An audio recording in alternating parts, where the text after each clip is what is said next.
So ngayon nga, pupunta kami sa Laguna para hatiran ng tulong si Justin. Diagnose siya ng cerebral palsy, 20 years old. So samahan niyo kami. Let's go. Ngayon nga, bago kami makarating sa Laguna, dumaan muna kami sa Pure Gold para mamili ng ilang mga groceries na kailangan niya.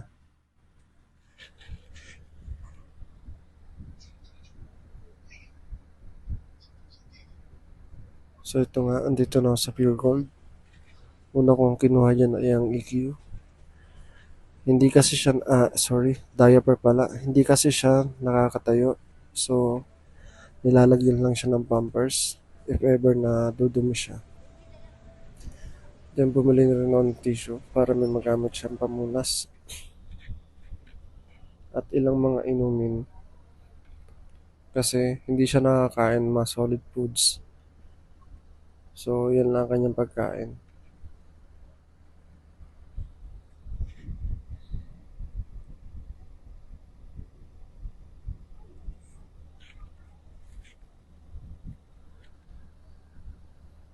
Bumili na rin ako dyan ng biscuits.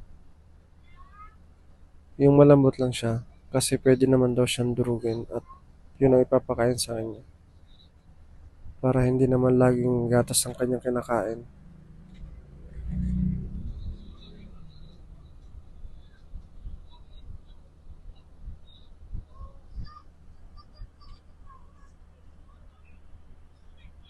At ito nga, bumili na rin ako ng ilang mga cookies.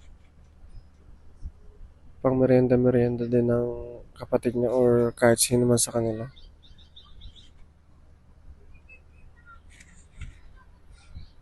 At yan lang po ang kanyang iniinom, gatas, if ever wala siyang makain. Kasi gatas lang daw yung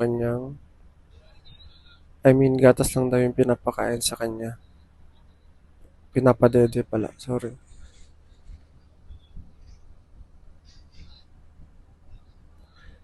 Yan po. Kasalukuyan naghanap ako ng ibang mga groceries para magamit niya rin at makain. Kasi sa sobrang hirap ng buhay nila doon, tanging magulang lang nila yung sumusuporta. At ang trabaho kasi ng kanyang nanay is mananahay. So, hindi naman ganun kalaki ang kita ng kanyang nanay para isuporta sa kanila. Lalo't may kapansanan pa yung isa niyang anak.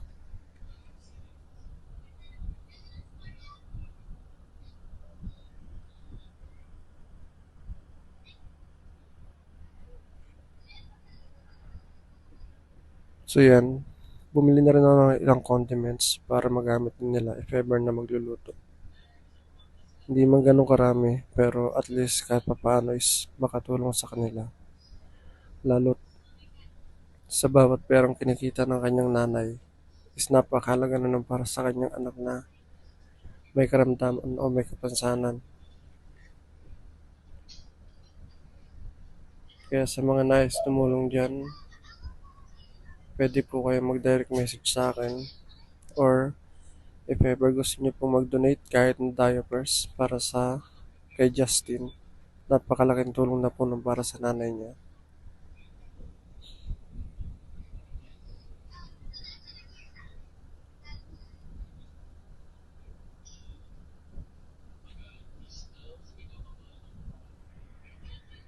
That time hindi ko na alam kung ano pa mga bibiling ko kaya kumuha na lang ako ng ilang pamerienda nila.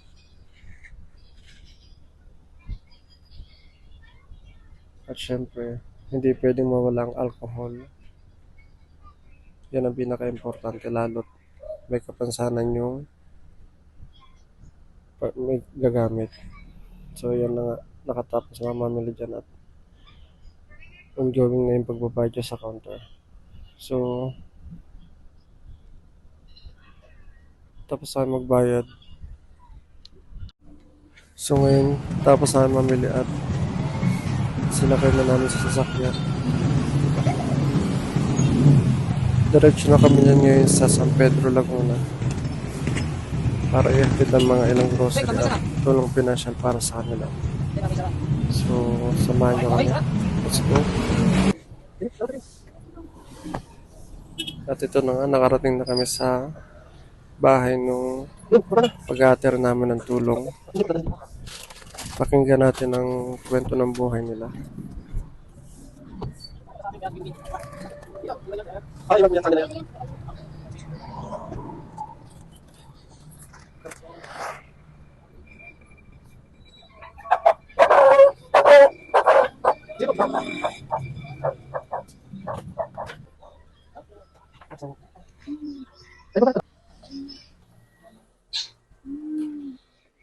Hello.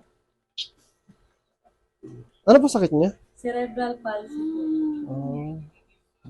Ilang taon na siya? 20, no? 20 ako. Ano siya? Nakakaupo? Hindi. Nakakaupo naman po siya. Ah, Opo. Opo. Pero hindi niya po kayang tumayo. if ever na may wheelchair, kaya niya kaya? Kaya naman po. May wheelchair din po siya na binigay po ng isang nag-donate din. Ah, so may wheelchair. Yung years na nahanapin ko. Kaya nang inisip ko ako, baka hindi nakakaupo. So may wheelchair na naman pala siya. Buti na lang, may ate siyang katulad mo. Actually, twice na siya nag-comment sa akin. Kaya, pero hindi siya nagme-message, nag-PPM talaga na Kasi yung hindi po ako makapag-PM. hindi Nag-restrict po yung Meron kang pera usog, meron kang ate. saan siya, nilalabas niyo rin siya. Opo, Naka-wheelchair? Opo, pag umaga po. Yun nga lang po, hirap na rin po yung likod ng pag nakakaupo. Hindi na po matagalan nakakaupo. Kasi yung buto niya po, parang umaano na po. Ano siya, napa-check up mo na siya? Hindi pa po. Since na, hindi siya napa-check up? Napacheck up po siya last 2013 pa po. Ang tagal na. Saan niyo siya pina-check up? Sa po, National Children's po. Then ano sabi sa kanya? Lang po, therapy, tapos po yung maintenance niya para sa seizure. Kasi So, po ano pong trabaho ng nanay niyo? mananahi po. Mananahi. Ngayon nga po pumasok. Okay. So, siya lang din nagtatrabaho sa inyo? Opo, kasi papa ko po patay na. Asawa niyo po? May asawa na po kayo? Opo, nasa Muntinlupa po. Ay, nagtatrabaho doon. Ano siya? Wala siyang pom? Ganyan lang siya? Nilalagyan po siya, kaso po pag umaga po, hindi po kasi Sa bagay, madalas po mainit. opo, champurado, lugaw. Ay, kumakain din siya. Kumakain po.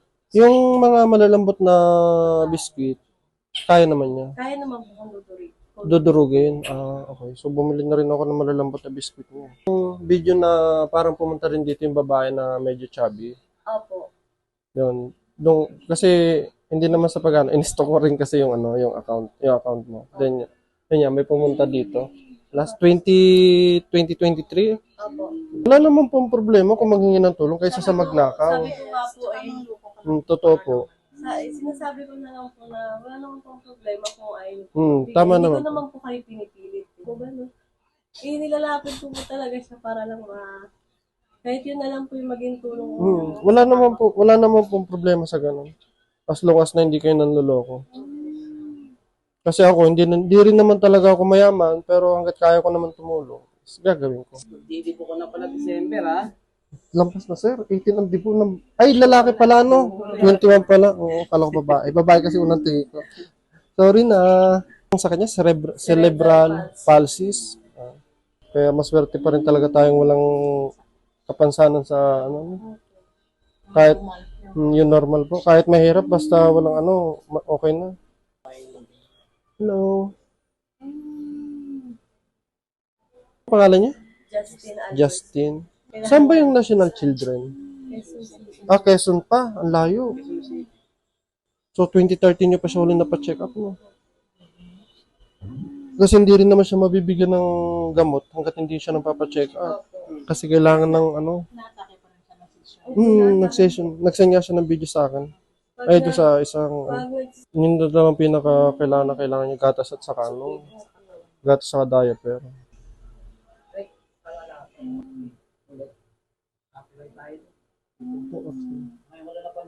So guys, sa gustong tumulong kay Justin, meron po siyang cerebral palsy. pwede nyo pong i-message ang kapatid niya, Hazel, or pwede po kayo mag-direct sa akin. Then, lahat na malilikom, i-send ko na lang sa kanya via GCash. Or sa lahat ng gusto mag-donate ng adult diaper, size po medium, or Bear Brand, yun lang kasang kaya niyang inumin. Hindi siya nakakain ng solid food. Paki-message na lang po ako para sa ibang details para maibigay din sa kanya. So, yun lang po. Kami magpapaalam na. Maraming salamat po. Bigyan ko na rin po kayo ng konting cash para if ever mapacheck up na siya.